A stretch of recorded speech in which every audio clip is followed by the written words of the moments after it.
Mga mangingisda mula sa Negros Occidental na nasagip ng tumaob na fishing vessel sa Sulu Sea bibigyan ng tulong ng kanilang lokal na pamahalaan. Kasama natin sa balita si Radyoman Albert Hiner ng RMN Bacolod.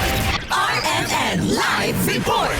Bigyan ng ayuda ang local government unit sa tatlong mangingisda mula sa bayan ng Hinuban, Negros Occidental na nakasalba sa pagtaob ng kanilang fishing vessel na MV Princess Henna dahil sa malakas na hangin at malalaking alon sa Sulu Sea. Ayon sa Hinuban Mayor Dalp Anthony Reliquias, magbibigay ng 10,000 pesos na financial assistance at food packs ang Hinuban LGU sa bawat isa na pawang mga residente ng Barangay Kulipapa, Hinuban. Tutulungan din sila ng LGU para sa pagkukumpuni ng kanilang fishing boats. Ang tatlong nagrensena na rescue ng Singaporean flag bulk carrier MV Maud noong Enero 25 matapos nagpalutang-lutang sa kadagatan ng 2 araw at 1 gabi sa Sukun, Zamboanga del Norte. Nakauwi ang tatlo sa kanilang pamilya Lunes madaling araw, Enero 26 sa tulong ng Philippine Coast Guard. Kasama mo sa RMN DYHB Bacolod.